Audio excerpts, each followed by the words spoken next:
Welcome to the Sacred Window podcast.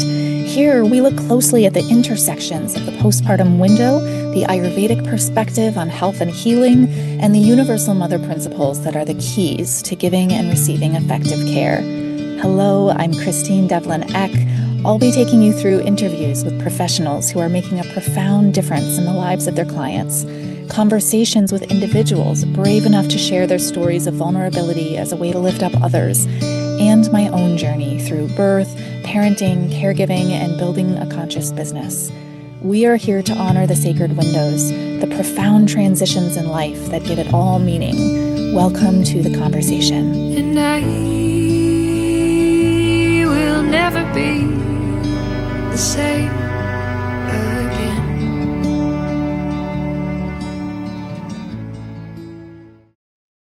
Welcome to the Sacred Window podcast. Today, our conversation is about building a village in a digital age. And I'm really happy to welcome two very amazing women, Michale Chatham and Dr. Peralta. These two women are based in Hawaii. Their mission is really about supporting women of all ages. But it's really about connecting to your body, your community, your purpose in this digital world. Michale has been in healthcare for over 40 years. She has vast experience, including the fields of oncology, gastroenterology, industrial toxicology. You have a lot of things in your background. Yes. Really help. She's been around. I've been around. Perspective of what new families are going through and how that impacts us later in life as well. And Dr. Molly Peralta is a mediator in unleashing the healing power of the body, a community building enthusiast. I love that. And an encourager of living a radically heart-centered life. She's a facilitator of the Vessel Village, and she's passionate about creating a space for women to gather in celebration of their own healing. This is really about this village, and I'm excited to talk to you both about what you've been creating, why this village piece is so central to that. And a little bit, I'm curious too, to touch on how this has impacted you personally, why this village piece is so central to you as individuals, and why this has become such a focus in the collaborative work that you're doing together. You both have really unique individual backgrounds professionally, and you're working together to create something that is really important and needed in this world where the village is just largely absent for people. And that feeling of isolation, that experience of isolation, even if we feel like we have friends, we have family, why are we still feeling isolated? I've thought about that a lot in my own experience through multiple postpartum windows. And I know that you guys talk and teach and work with not just postpartum people, but let's just dive in. Let's just dive in. Why the village? Let's just start there. Yeah, I would say that the result of the tech age is the disconnectedness that we experience now.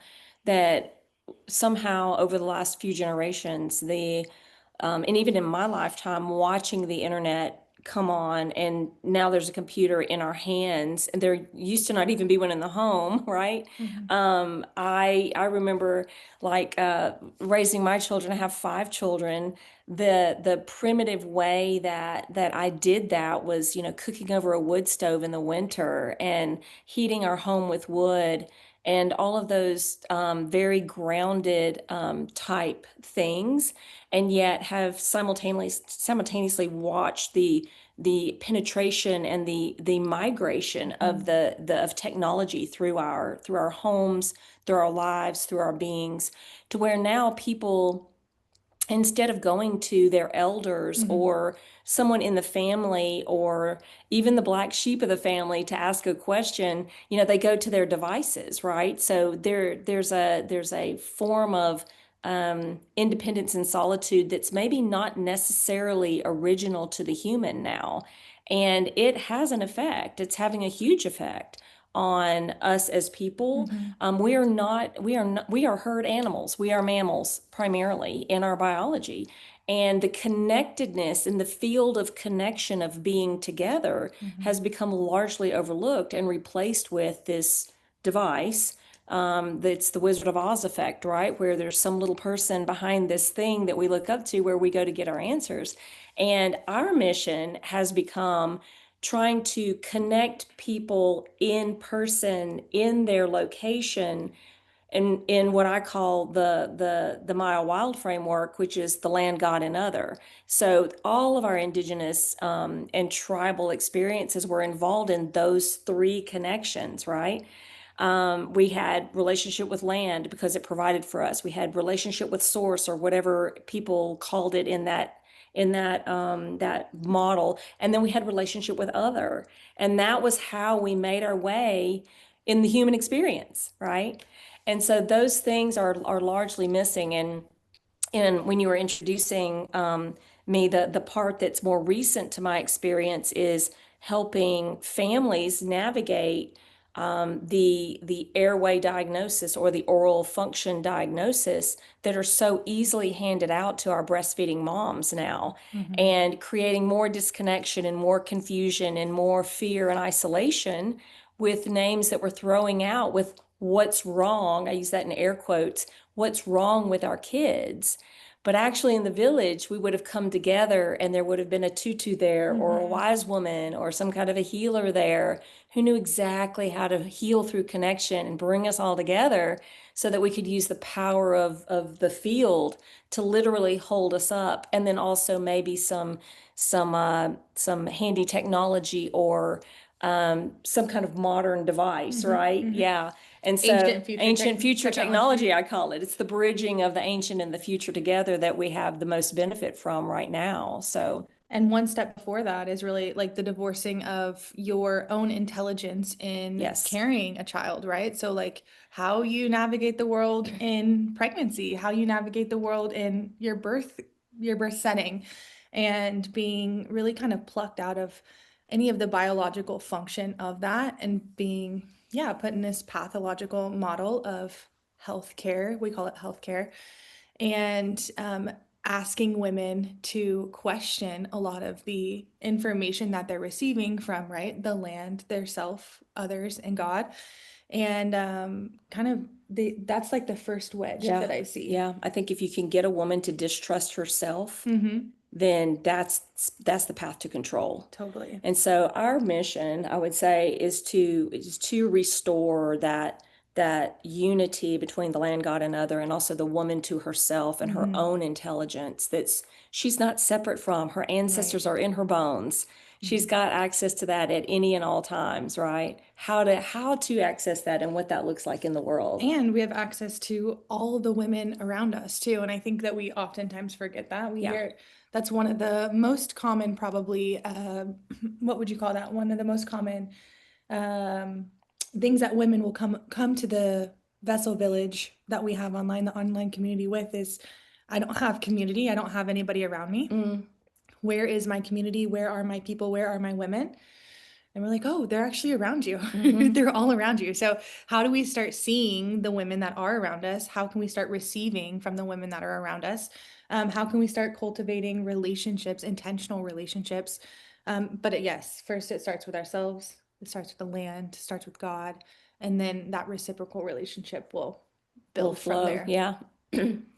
It's so beautiful. Thank you so much for grounding it in that really clear, simple way too, because that is like the foundational piece that we feel connected and plugged in with source, with ourselves, with everything, with where we are. That's like the key to feeling grounded. And it's like I've always been so fascinated at. It's like the moment we're separated from that situatedness, that's when we feel anxious. That's when we feel, Hmm. some mental health disturbances. That's when we feel confused about what to do. That's when we feel relationship troubles. There's so many Hmm. impacts of that inner separation. And so it's like all there. And so, yeah, it really, when I think about it, as I was listening to you, I'm like, oh my God, yeah, like the way that modern medicine has operated is to take that knowing out of the person and put it on the doctor. Like, this is the person who we have to go to be fixed by. Right. And that sort of villainization of, I'm irresponsible if I don't put my, you know, Right. answers to So what, funny you That's said where that. that's where the system comes in, Yeah. right? The system is beautiful in so many ways. Right. And when it is abused or it is utilized to create separation from the woman in her knowing, that's when the system comes in and they do have these legal structures, right? So it's like, I don't know, for example, like you free birth your baby and then there is risk of like getting CPS called on you. Like that is Yeah. a real risk and it's insane that Well, I that's mean, 32 years ago, I was called a child abuser because I wanted to home yeah. birth. Oh yeah, totally. 30 years ago. And if you even think about just like vaccinations or shots or Oh, well, anything that's a like whole that, that's a other, whole thing yeah, too. piece. So there's all of these little elements of control, like you were saying, Yeah. the power dynamic, that control. And I think that that has seeped in enough for women to make decisions based out of fear versus being really connected to what they know to be true. Yeah, I think as part of the work that I'm doing with my frameworks, the Mile Wild framework is I'm taking it through the rigor of academia because I feel like and by doing that, it helps me also just learn over the continuum the context in which these systems have been created and also in turn served humanity. And, our more ancient um, cultures, while there were problems with those, I'm not Totally. elevating that. I'm not creating some kind of, Romanticizing. I'm not being, sympathetic to the things that were not correct about those systems. However, there was wisdom in some of these systems. That's my area of study is wisdom systems. Is that when people were in these cultures, a lot of times for many of them, the goal was for them to become self-sufficient, thinking, and also trust their inner knowing. They had to navigate without sight. They had to navigate without technology. They had to be able to know certain things based on their inner knowing and also what they were taught from their elders. And so that thing combined, along with the changing planet, it's no doubt that the planet's changing. We've lost the ability to calibrate our body with the change and then create resilience and I call it stability, mobility, and agility from all of the changes and be in flow with that. And yet it's innate in our human to be able to do that. But when you discredit someone's gnosis, inner knowing, and what their internal navigation system, we talk about the midline all the time being Yeah. the ability to navigate the world, because we talk about tongue tie a lot in our course offerings, is that when you lose that navigation, axis, then you really are at sea without a rudder. You're dead in the water, You and need help, you you need need help, support, you need support, yeah. And so our love is returning women to their gnosis, like to their midline, basically, and plugging that back in so that it comes on and they're like, oh yeah, yeah, I got it. I know. And we're like, yes, even when you don't know, and it's so fun, It's so fun. And the mother being, the central part of that, the mother as the midline, right? Yeah, The mother is mother, the midline. that matriarch example as really like the where humanity's headed, Yeah, what humanity totally. comes through and where it's headed. Yeah, and I think the technology bubble, while people are using it for all kinds of, like dopamine hits and prop and stuff like that. And there's a little bit of information in there, but it'll never replace the gnosis that comes from your inner knowing. And then having someone in your field next to you validate that and say, yes, I see that you're correct for you on that. Please take a step. I'm here to support you while you do that. Keep going. Keep going. Right, right. And it's so it really feels to me so like it's the same exact, we're talking about the same exact things here when we look at an Ayurvedic approach of balance, which is not the same for every single person. And No.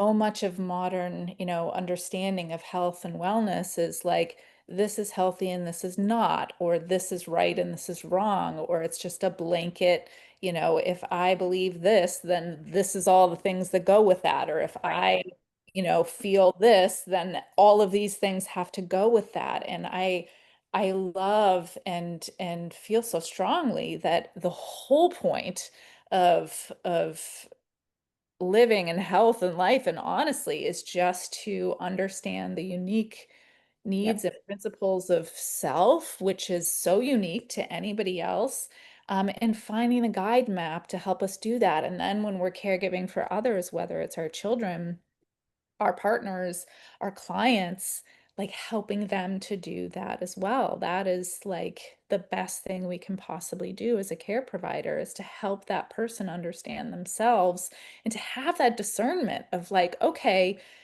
Mhm. this piece of Western medicine feels really important for me to follow right now. Or Totally. this of Totally. Western medicine, it doesn't feel right in my body. So I've got to pivot and I've got to really find what that is. It's not about, this whole system is discredited or this entire system is irrelevant. It's about finding that discernment of what is right for me or my child or my Mm-hmm. client. How can I help them to hear that within them? And so yeah, just thank you so much, because it seems like that's exactly what you guys are doing, is helping people to really find that ability to listen. So I guess I'm curious to really kind of go into that. Like, how can we come back to hearing our inner knowing, that gnosis? How do we do that? Yeah. Well, in the Vessel Village specifically, in our container, we have a process that we've developed, and you go through key indicators, feedback loops, ways of knowing, right? Ways of knowing and understanding, experimenting with something, and then getting feedback from your child, from your environment, from your body, from your relationships, all of the categories of life. And so we have ways to kind of calibrate that. We help women do, we call it a self calibration tool. So we have ways for women to calibrate that. But I think in general, for every single human, there are biologic principles that you cannot get around. Mm-hmm. So there are these things, these foundational elements that are required for every human body to maintain function, maintain organ function, maintain breath, maintain electromagnetic potential, maintain vitality, be able to hold light within your body. And so that's something that we really hit hard on for the most part in all of your offerings, and then Mm-hmm. our joint offerings together, is that you have to plug your human in. Your literal battery, the human body battery, has to be charged enough to be able to Mm-hmm. read your environment, Yeah. know what's happening in your relationships, know what's happening with your child, be able to discern if it is something that you need to take action on or not. And all of that comes back to foundational charge. Yeah, that was a concept that I developed working in the craniofacial orthodontic world and with kids who were coming in for expansion orthodontics and tongue tie releases and all of these things we hear about now with the reason kids can't breathe. I do that in air quotes again because what I learned over those years, developing those integrative care models, that's also a thing of mine, is kind of being this pioneer forerunner in quite a few different fields where I was like way ahead with being able to see like what was happening on a larger scale and scope.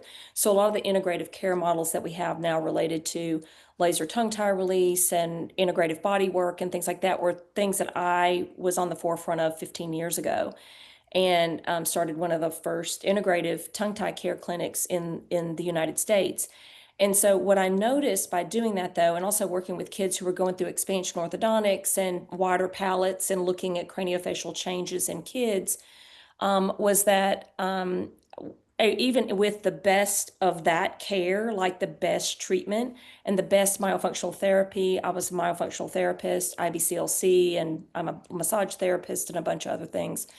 And even with all of that at once, it still never replaced the basic foundational human functional needs being tended to such a level that the body turned on and began its own healing process. And so that's what became the foundation of what I call the pyramid of stability, but then also the ability of the person to engage with their own process to an extent that it reduced the amount of care required. And then the amount of outsourcing that was necessary to get, quote, a result or whatever the outcome was or however that was set up. And so that became foundational in all of my offerings and all of my teaching. And so in the Vessel Village, there's a few kind of like foundational ideas. One of them being that we're all unique as humans. None of us require the same amounts of anything. And also none of us have the same like core beliefs, and none of us have the same like real needs. We're all unique. We all have a unique blueprint in the world. And so knowing yourself or know thyself becomes the other imperative. Totally. So our ancient systems would have welcomed us in and given us our blueprint or spoke our name spoken over us or channeled our name or somehow imprinted with information from the stars or the land or whatever of why we were here, and then raised us in that way. And we don't do that anymore. And so I think if there's one part that's really significant about returning to the ability to be in communion with each other, it's that we are all unique and that we all need to know ourselves. Because once we have that, then charging the human, which I call it charging the human, and then the outflow from that becomes this natural path and trajectory that we actually signed up for when we incarnated into the body. We all signed up we for all this. signed up for Signed the this, so contract. welcome. Yeah. I love that. Yeah. So anyway. Yeah, it's beautiful. And so when when we think about, I mean, there's so many beautiful ways to kind of like just explore with curiosity, like what that blueprint is and try to like Yeah. do that work. Which I'm curious to have you guys talk on, but like when we think about charging the body, what are some ways we can do that? Yeah, I mean, there's a ton of foundational elemental ways to do that. One of our favorite actual ways to do that is to Here we go. get your boobs in the sun. Yep. Literally get your reproductive tissue charged up by the magnetics of this big ball that's in the sky. Yep. That seems to be it's all rooted in the mitochondrial health and that power of the body charging that up. But that tends to be one of the biggest movers for the women in our community because it is, well, one, it's very vulnerable to do that nowadays in a tribal system or a setting, especially in like the South Pacific area, which we're both living in. You would have been primarily naked in the sun, working, moving your body. So there's multiple elements there. So you're on the ground, you're having to lift heavy things, you're having to do dynamic movement, but you're also receiving the information from the sun on all areas of your body. And so getting back to some of those, that's a pretty radical one. So it doesn't have to be But it's that our radical, favorite one. but it's our favorite one. And it's the biggest mover for women in our Yeah. community specifically. It Well, helps. it's funny because my midwives told me to do that. My home birth They midwife, knew. really, See? they're like, afterwards, go outside, lay down, spread your legs, and just let sun help Yeah. heal. Yes. Okay, so we talk a lot about this. We also have another offering called the Village Birth, with another woman, Cora Malloy, who's a part of some of our other companies, and we talk a lot about this in the Village Birth because there's been such an emphasis on sort of that like Chinese influence of the first 40 days where you're coming inside, it's dark, you're fully covered, and you're being fed nourishing meals, but you're staying within like this dark containment. And we question that. We've been questioning that for women, and we're like, okay, what would happen if by day 3, 4, 5 you step outside, and especially if you're having breastfeeding issues, you just take your shirt off and you let your baby before, if it's before like 10 a.m. or after like 5 p.m. within that really nice red light time, if you expose your breast or your yoni or whatever to the sunlight, what would shift for you? Mhm. Would you be able to be energized? Would your baby be able to open? Would the breastfeeding situation change? And so we've played with a lot of that postpartum as well. Mhm. I love it. Yeah, I mean, it's rest is one thing, Right. but darkness is not necessary. Totally. No, light is an immediate shifter of consciousness, of mood, of all the things, Yeah. activating healing principles. Yeah, love it. Yeah.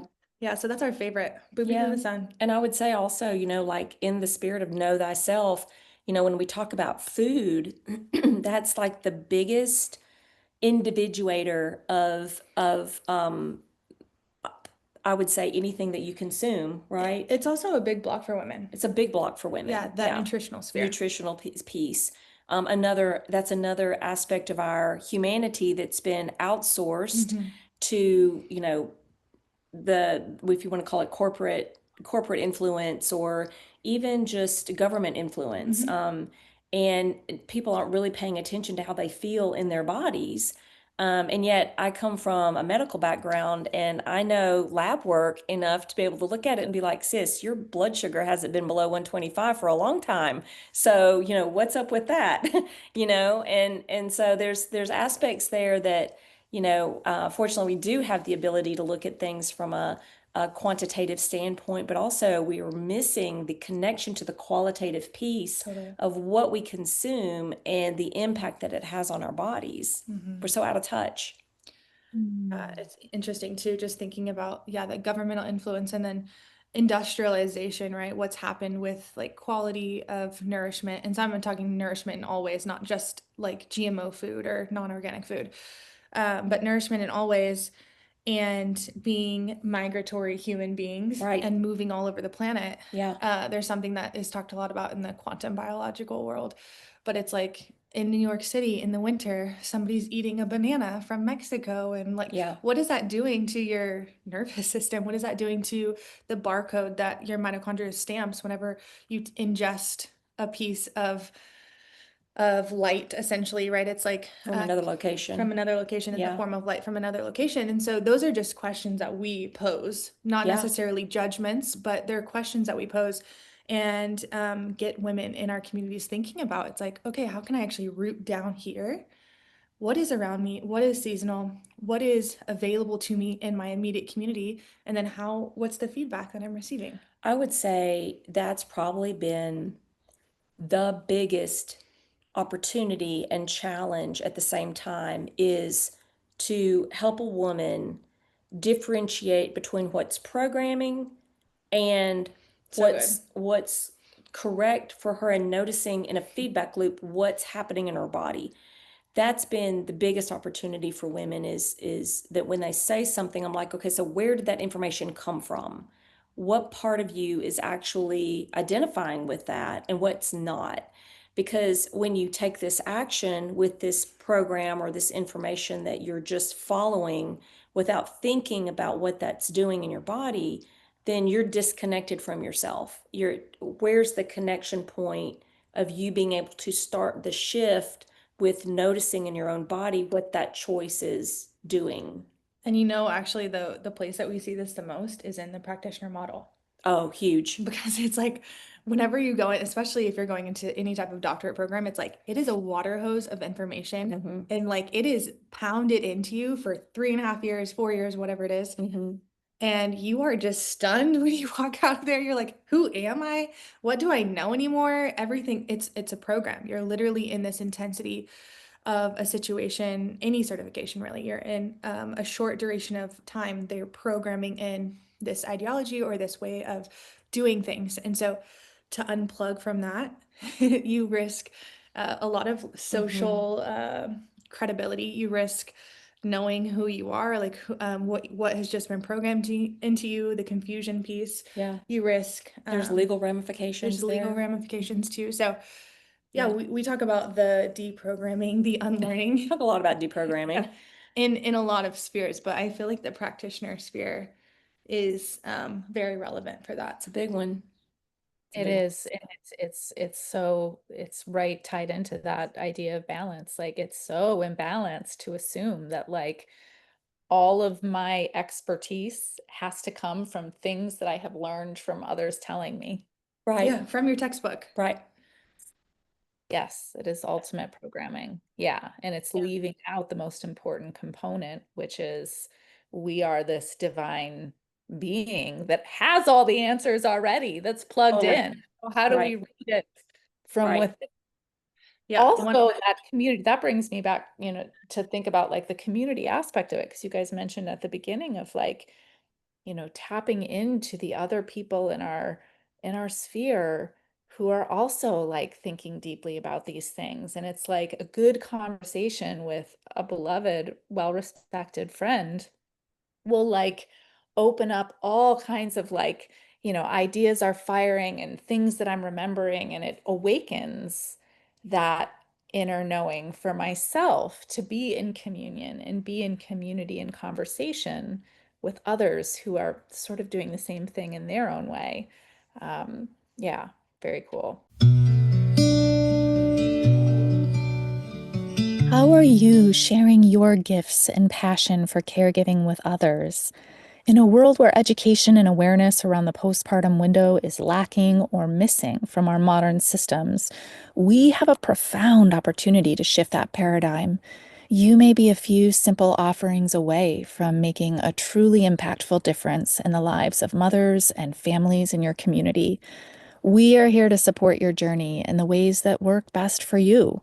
Schedule a conscious care strategy session to meet one-on-one with me, and let's identify the right next step for you to begin a path of conscious care for new families that fits your life and your needs.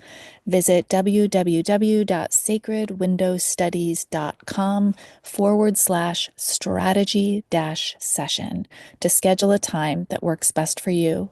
That's www.sacredwindowstudies.com/strategy-session. Yeah, I think it's really interesting what happens we see this a lot when people start talking about creating their in-person villages. So our mission is to help village creators create their in-person village. That's what we really want to see, because the movement away from technology as a gathering space, that needs to shift, because real fellowship, real vessel, um, real village communion, if you will, um, for the human experience and all the benefits of being human, needs to happen in person and really connected to the land.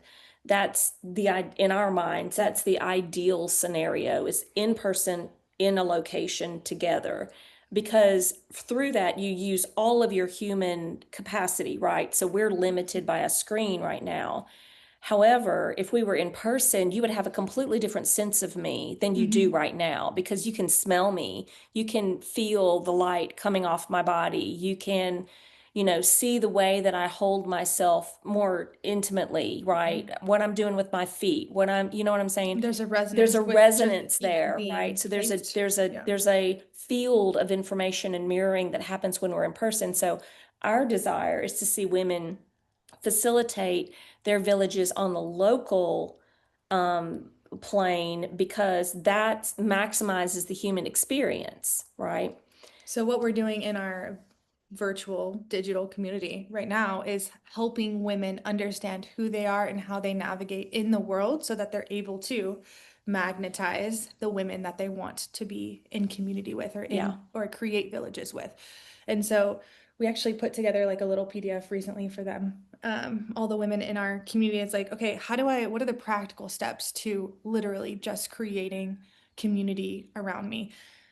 And one of the things is we use different design systems, but one of the things is understanding like who you are and how do you do things. So, I mean, human design is just like a really basic way of, It's a tool. it's a tool, really general. It's very kind of like mainstream now tool to understand like what is your energy type and are you a responder? Are you an initiator? Do you need to be invited? Do you like all of those ways of like engaging with your own energy and being able to navigate in larger context of community? And so that was one piece where like, okay, just understand, like, do you really enjoy being invited into something? And is there a situation where you have been invited to and you've said no to unconsciously or consciously? What would it feel like to say yes to that invitation? Or Mhm. if you're someone who's usually the initiator, but you're really supposed to be responding to your environment, what would it feel like to just start living in response to the things that are happening around you or the things that are Mhm. happening in community? And then another piece was like, you talked a lot about finding elders. Yeah. If you want to touch on Yeah, that a so little bit. one of our concerns and things that we're exploring too is where are the elders? Where are the matriarchs? Where are the wise women? Right? Well, a lot of them were killed, back in the day. And so Witch there's hunts. that, the witch hunts, the genocides of the women who knew things, right? Who were the keepers of occult wisdom, who were the women who were tuned in ways that were of an elder sort, so that they could bring other women into that and help them grow their, or if we call it repertoire, or their understanding of the world in the world that they currently lived in. And so the West especially is set up with such a sympathetic, dominant, isolatory, controlled kind of matrix paradigm, till it wasn't really safe to be wise or curious or anything like that. So in the West, the cultivation of wisdom in the wise woman was not important. And so it became located in the modalities and in the practitioner model. Yeah. But that wasn't exactly about wisdom. That was about following rules and following a particular Regulation. regulation and paradigm, right? So that's been one of my passions, is to help women who know that they're wisdom keepers and on the matriarchal path, to develop and cultivate that for themselves primarily, but then also in the way that they're here to spread and share that ability to help other people join the wise woman path. And we talk a lot about this in the village community, but usually now in the West, the ones that are or came from a lineage of wisdom keeping of some sort are kind of coined as the black sheeps of the family. Mm-hmm. And so there's a whole connotation and program that's built up around the black sheep, but it's usually someone who, yeah, knows things about the family, has been slapped, shut down, whatever the family context has done, because they knew the things, or they said the things, or they did the things that nobody else would do. And so we're always curious, like, what is the thing that you got in trouble for when you were a kid? Is that your is that your Is that your gift? gift? Yeah. Can you hone that? Can you hone that and mature that up in a way that would be deliverable for Yeah. your village or your community? And can you cultivate maybe like the high expression of whatever that is? Yeah, totally. Oh, that's such an interesting question too. Yeah. And my mind is already like, what did I Yeah. get in trouble? I was like kind I of guilty. know.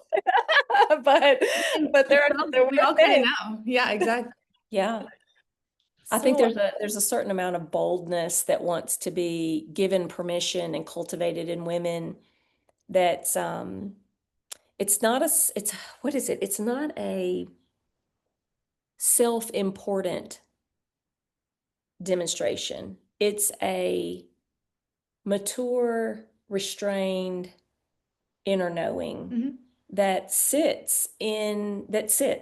It's seated under the tree, and it's available to those who want to access. That's kind of how I look at the matriarch.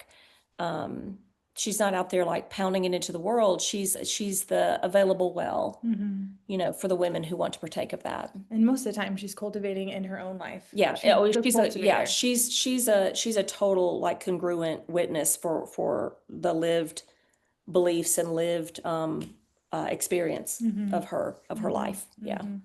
yeah, and her quality is just steady and constant and gives us the opportunity to like be held. Just Yeah. be, Totally. yeah, it feels so important to like really be able to tap into accessing that. Um, so I'm curious for you two, as you collaborated on building this village together for your community. Um, why was this so, like, how did you guys bond over this? How did this come up in your own personal experiences that you knew that this is something that I'm called to do? Well, I think the village concept dropped in when, like, during the birth of my first son. We weren't using that term quite the same way prior to that experience. And my husband and I had the intention of inviting a wise woman into our birth. And the morning that my water broke, It wasn't me, it was another one. it was another wise woman in our sphere who had been in birth work. She had kind of some of the qualifications that I would say like a wise woman, and she had worked with my midwife mentor. She had worked with her in New York randomly back in the day, but she's on Maui. This older woman, she's totally retired. I think she's in her early 70s. But she was connected because the office assistant that I had hired, it was her mother. So it was a total network thing that I was like, okay, God, hello, yes, we're gonna say yes to this. It felt really good. The moment she texted me on a Sunday morning, and she was like, hey, if anything happens in the next week, I'm not feeling the best. I don't know that I would be able to be present for you and Sam in the way that I want to be. So I just wanted to put that out there. I've been kind of under the weather. And I'm like, okay, great. So we get out of bed. I walk to the kitchen and my water breaks. I'm like, okay, great. We're going to do this together, Sam. And so my husband's like, all right, we're ready. We're prepped. And another idea that we had been running through was like inviting over. He was like, I'm going to invite some friends over for coffee and just keep it fresh and keep it natural. And I was like, okay, we're probably not going to drink coffee while I'm in active labor, but I do want to keep this fresh. I want to keep this energetic. I want to keep this like dynamic of just everyday living. That's kind of how I want to. Super social. He's so social. He's Yeah. so social. I'm a little bit more like cave-like, especially in those situations, like most mammals are. So the day goes on, and it goes into the next morning, and it's just Sam and I, and we're like, okay. I've reached a point where I'm like, all right, I thought by the time the sun's up, the chickens are crowing. I'm like, what is happening? Where's my baby? I need this baby to come out right now. All of these things I'm spiraling I'm in my spiral moment at like probably hour 18 or something like that. And so Sam messages my village women and was like, Me and Corey. yeah.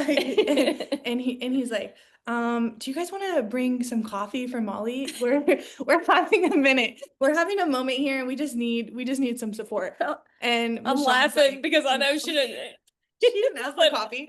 Yeah. And they were like, okay, why don't you ask her yes if she's really open to us being there? And I'm I'm not about to pop up at her house like, yeah, Just here's be some like, hey. coffee. No, you have to ask her a yes or no question. So I said, sure. That was my response, was sure. And so Michelle walks in, and she's laying on the bed with me, and I was in more of the lower, I would say, emotional state in that time in the labor. And she's stroking my hair, and I just like everything like released everything. So water, sweat, tears, just like that cathartic movement, just like really letting it all out. And I was like, oh my gosh, I did not know that I needed to just be touched by a woman. I needed to be I need to be held right now. I needed somebody to look at me, somebody who's done this, somebody who I trust, somebody who's experienced birth in the way that I want to experience. I didn't know that I needed that in that moment. And so very quickly after, I think it was 3 hours later. Yeah, you had a baby. My son was earthside. And in that time, they knew me so well that they knew what did I need for resourcing. They knew I needed food. I hadn't been eating.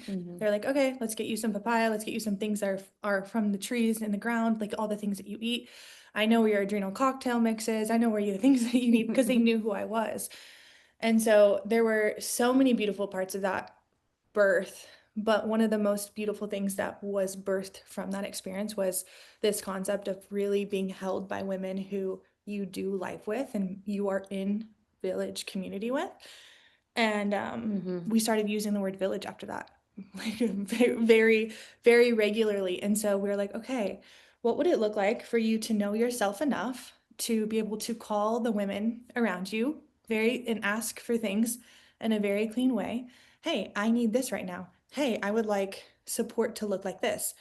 And then recently we had another birth with the other woman that had come to my son's birth. She had her third baby, and it was a very clean, clear village birth. Her and her husband did it.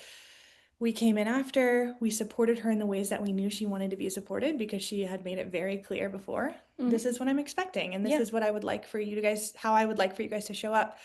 And my son was there. It was at 1 a.m. and my husband was out off island. And so it was just like a whole village supportive, really cool moment for us. That those two pieces, I think, really anchored in those births. I think anchored what's so in. unique about that too is like, even though I'm a nurse and I've been pregnant 8 times and had five living children. You know, I'm not a birth worker, right? Yet I know these women. I know them deeply. I know their values. I know how they roll in the world. I know what's important to them. They've shared their vision. They've spoken into existence the creation of their births. I know what they want. And when I show up, I can hold that with them. Like I can surrogate, I can surrogate their values, and I can channel their desires, right? I become a conduit for that. I'm not there as my own. I'm there as an extension of their field, helping empower. Like I'm the extra battery pack, right? I'm showing up as the extra battery pack that's going to fuel their desires forward into the world. So when I showed up with Molly, and I'm like, okay, well, there she is. Okay. Hello. Hi. You know, and just me being me, you know, I show up and I'm like, hey girl, what we doing here? You know, what's happening? You What do you know, need? What what do do you you need? need? What's going on? What we doing? What we doing? You know, what we doing here to basically put me to work. What am I doing here? And then she had her moment, and then we're like, okay, now we know what's up. Yeah, let's Let's have go. a Let's have a baby. baby, Yeah. you know? And it's just like the coolest, smoothest thing ever, you know, like we're all in it, you know, and that's what we did. Yeah. So So We beautiful. Thank you for yeah. sharing about your story, Molly. And I love that I just pictured it all, Michelle. I pictured you like laying on the bed with her. And there's a lot of healing and magic that comes in when we're seen by someone who we know cares about us and who we trust. And it is such a good reminder because with all the access to the digital world, it's very easy to withdraw and to think that it's too hard or takes too much energy or takes, or we feel shy or we feel anxiety about reaching out. And what comes from actually doing that is tenfold what we imagine it's going to be Yeah, on right all the people, levels. right place, right time. There's so much power in that, you know, that it's literally like all of the spiritual imagery around being bound together, of coming together, of entanglement. where two or more are gathered. I mean, there's all of it's like just spiritual quantum coded energy, and it's real. It's so real. It's so true, you know? And that's one of the things that I felt like when we got to this point, we're like, oh, any woman can create this. Let's show them how. Let's help them learn how they can create that, you Yeah, know. we had a community prior to the Vessel Village actually called Midline Revolution, and it was centered and focused around mothers and breastfeeding oral function basically within the first 12 months of life. And this was the need. It was like, okay, I don't know myself enough. I'm coming to you and I'm going to outsource every single month on this call because I don't know myself enough to create the village in my own community and my own real lived experience. I don't have those tools. Help me create that. And we're like, Right. okay, Got you. got you. Got you. That's what's next. This is what we're going to do. And, you know, I think the other thing that the imagery and the concept of the vessel is that we are all unique vessels, that we have different shapes and different purposes and different reasons for being in the world. And that knowledge and information guides and shapes the way you navigate the world, the things you do in the world, how you touch and connect with other people. It's all unique to your vessel, and knowing what kind of vessel you are, what the purpose of your vessel, what's inside your what's vessel, inside your what's vessel. the shape of it. Yeah, all of that is so informing and such a beautiful imagery too. That when people can like get a sense and a feel for themselves in that way, they walk different in the world, they be different in the world. They're like, oh, I'm this kind of vessel. This is what I'm here for. I'm here for this. And there's an enthusiasm and beauty and dynamic like sense of being that goes with that. And then it's like it's on. Yeah. It's like That draws it's people. contagion central. It's like, oh, now we're cooking with grease. We're doing I it feel now. her light. I feel Yeah, I her feel her. enthusiasm. Yeah. Totally. Yeah. I also think it's so beautiful how, you know, it's one thing like when someone shows up for us and we all of a sudden like are activated, like, you know, in the story of your labor, Molly, but there's also like something really profound that happens for the person who's the amplifier, Totally. Michelle, Yeah. like, about, you know, you became the conduit. And it's, to me, it reminds me of the Reiki training I did many years ago of where I, you know, was taught and realized and have the Yep. experience of as I give it, I'm like receiving it as well. Yeah. So there's just, I think about that a lot in terms of the caregiver role professionally, is how we can maximize the opportunity to receive as we're giving. So finding those balanced ways of showing up while also paying attention to our own needs, and how really there's an incredible opportunity for tremendous um, self-awareness and self-amplification when we show up for others in that really tuned in way that's like getting out of ourselves and really tapping into like what is being called for here and how can I like become that amplification. So cool. I have a chiropractic mentor who he had all of these principles and dialed into his work in a very nonverbal way. He would dial them in and sprinkle them throughout his teaching. But one of the things that he would say often is he would be like, okay, you come to the table, who's adjusting who? And I would always just be like, oh yeah, who is adjusting who? Okay, cool. So you're being adjusted as much as the chiropractor is adjusting you on the table. There is a back and forth Reciprocal relationship. reciprocal relationship. You're being changed when someone else's morphic field changes, right?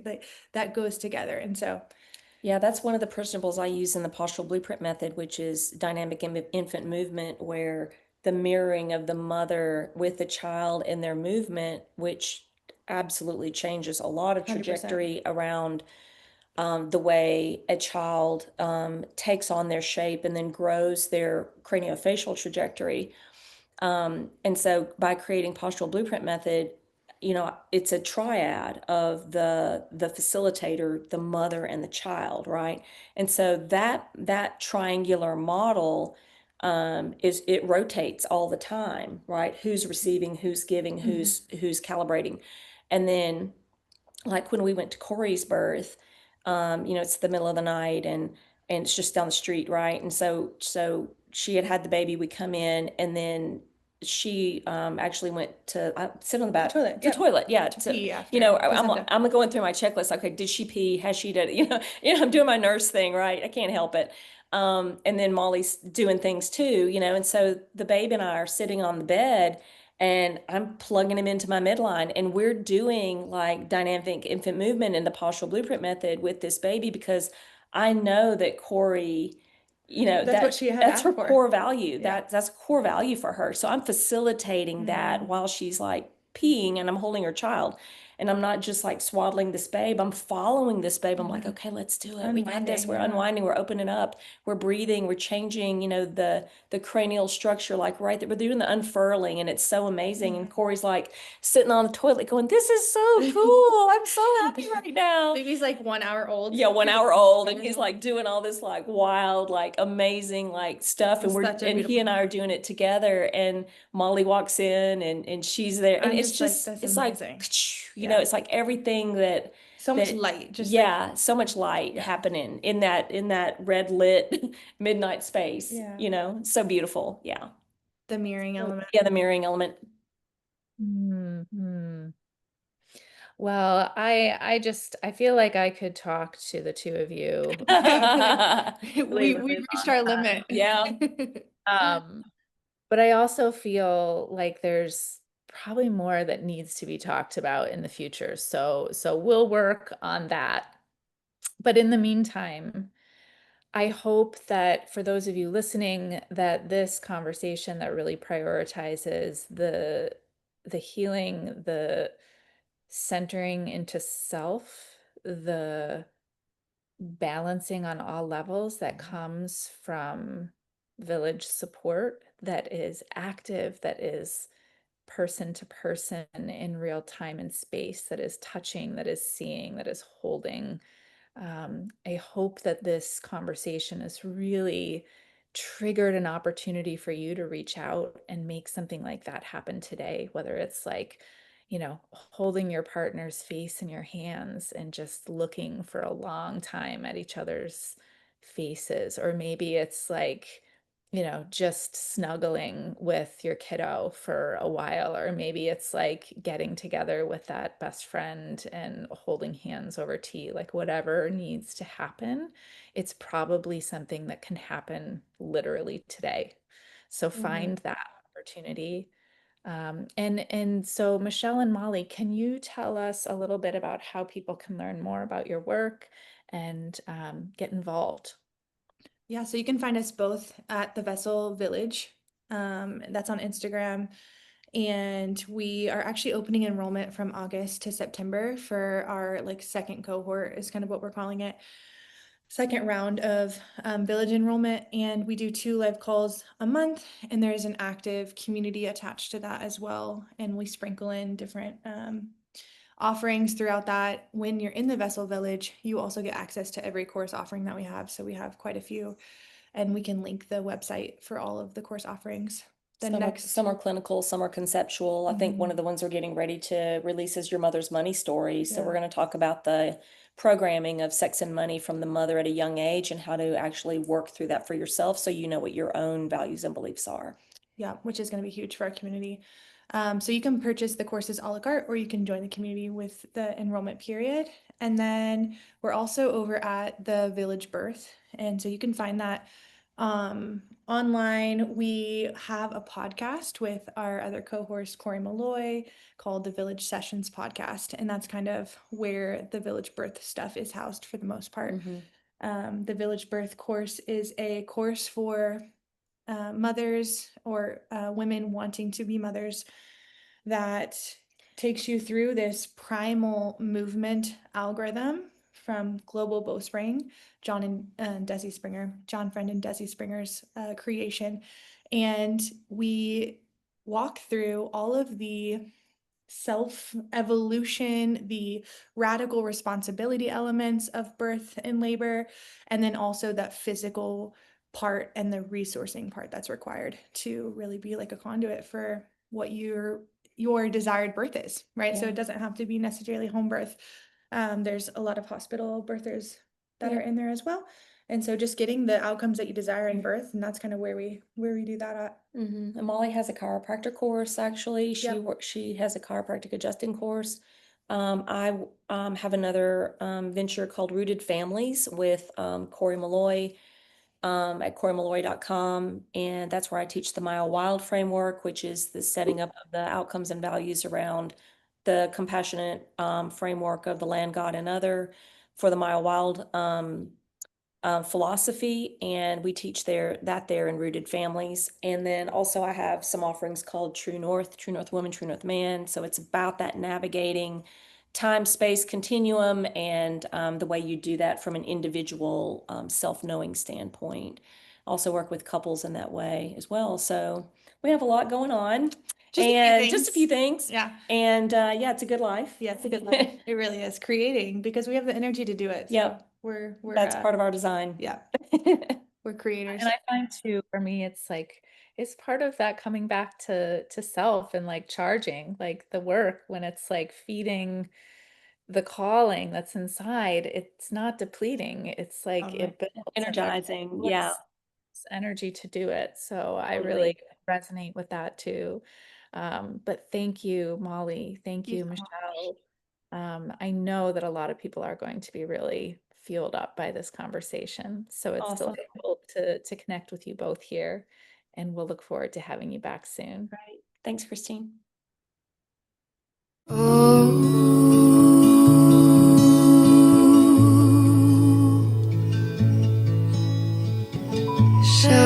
Shanti, Shanti.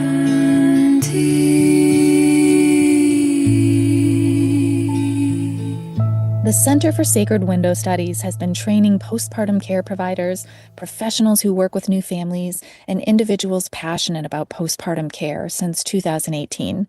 We regularly host live free events alongside our online and in-person training and certification programs. Hop on our newsletter list to get direct access to all of our events and community support gatherings. Our mission is not only in training conscious postpartum care providers, but in fostering a robust, informed, and thriving community of postpartum professionals. Once you step inside, you're family forever. Visit www.sacredwindowstudies.com to add your email to our newsletter list. You can support our work by subscribing to the Sacred Window podcast and sharing with someone you know who would love it. Thanks for being here and participating in the culture-wide shift that recognizes the need for and the importance of conscious postpartum care.